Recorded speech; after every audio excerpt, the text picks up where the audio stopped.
Hey, what is up guys, and welcome back once again. Today we're going to be doing a quick little interior show around for the inn that we recently made. Now in case you are wondering what the hell this is, it's actually a gatehouse that I recently made. It's not entirely finished just yet, but I think once it is I'll probably do a video on it, just so I can get you guys some inspiration and kind of show you what went into making it. It's not going to be a full tutorial or anything. I think we'll probably save that for when we start the main city of Graywatch itself. That way I can figure out what I really want to do, because this was just kind of a test to see if it would work out or not. I think it turned out quite nice, but like I said, it's not finished yet. So back to the inn, which is what we should be talking about. That's kind of what the video is about. But yeah, we didn't have too much stuff that we needed to add to the exterior from whence you last saw. All I added was the wall on the outside to make things look a bit more nice and fancy. And then of course we have the chimney and this little way down to, I guess, the basement you could call it, or just a plain old storage area for all the drinks and everything.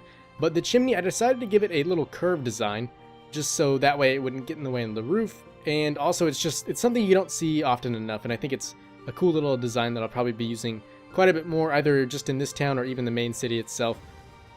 But yeah, and then, so this is, I guess, one of the entrances to the inn, but it's also a bit more of a functional piece in the sense that you could kind of drag these big giant wine barrels up and down, or you could use some sort of pulley system, and that's how you would refill them. But down here we not only have these, but we also have some more storage for maybe some of the more important wine.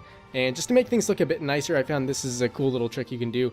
As you can see, if you do end up placing these in, the wine bottles kind of go in at each other from both angles, which doesn't really make sense. So just adding one of those in can make it a bit more realistic and also give it a lot more detail as well. So we have those, some little broken wine bottles on the ground and everything, and then some more of them.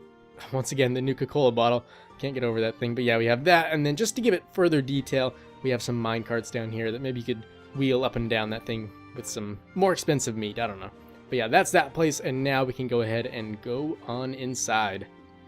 So the first thing I noticed when I was doing this is actually how small the interior was. You can't really tell from the exterior just because of how big it is. I mean, it is big in the sense that it's got 3 stories, and that provides a lot of room, but each story is quite skinny and everything. There's not too much room to add big seating sections or anything, so it ends up being kind of cramped if you don't be careful when you're placing everything in. But yeah, I noticed when building interiors, it's kind of best to actually leave yourself time in between when you're doing it, just so you can generate more ideas. Because the first time I did it, that counter over there was actually a diagonal one coming across right here, and it looked terrible. So, and then like a day later I decided to change it, and it became this, which in my opinion is a lot better.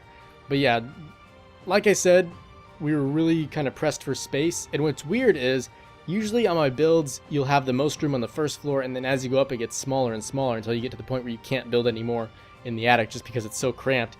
But on this one it kind of did the opposite. The first floor really doesn't have too much room, but then as you get to the second floor it actually has more, and that's because this balcony right here, which is a really cool effect.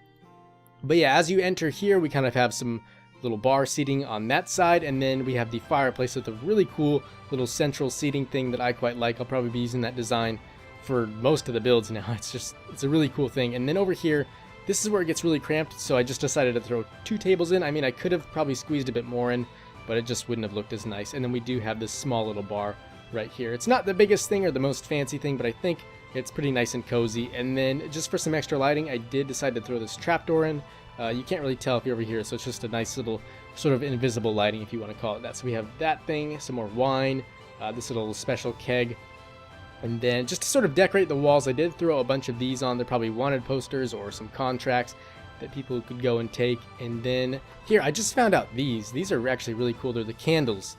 And what are they really called? They're like the redstone repeaters and everything, but it's really cool because instead of just getting this one big one, you actually get a small set of like 3 or 2, depending on which one you use, which I quite like. And so if you're wondering what this door is, it's actually the way down to this area, the basement or the storage area, whatever you want to call that, which we already saw. So now we can move up to the second floor and take a look at that. So given that this is an inn, it does have the restaurant on the bottom and then some living areas up top, whereas if it was a tavern it would just be mostly food.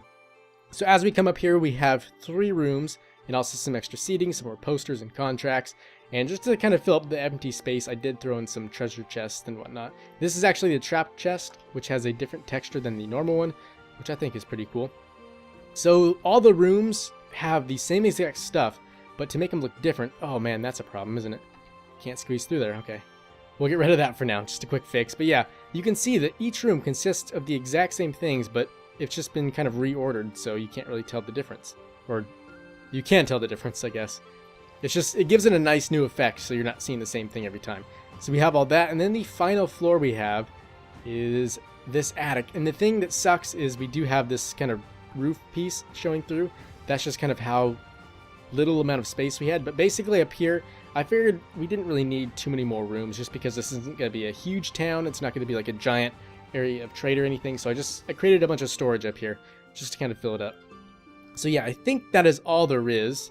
So yeah, hopefully by doing this, I was able to kind of inspire you guys and maybe give you some ideas on some stuff you could try for your interior. I guess my biggest tip would just be take your time and give yourself some breaks when you're building this, just because, at least for me, interiors are hard work and they take a lot of time and dedication to get perfect. And this one, I'll admit, it's far from perfect, but it turned out quite well in my opinion. And that's because when I was building these, I at least took a day break in between making each floor, which is probably not ideal for some people. If you have a lot of time, you could obviously get it all done in one day, but by taking those breaks, you can kind of take time and get some new ideas. Like I said, this first floor was completely different, but I think I took like an hour break or something, got some new ideas, came back and just completely revamped it, and I gotta admit, it looks so much better than what I first had. So that's probably my biggest tip. Take your time on interiors, just get some cool ideas.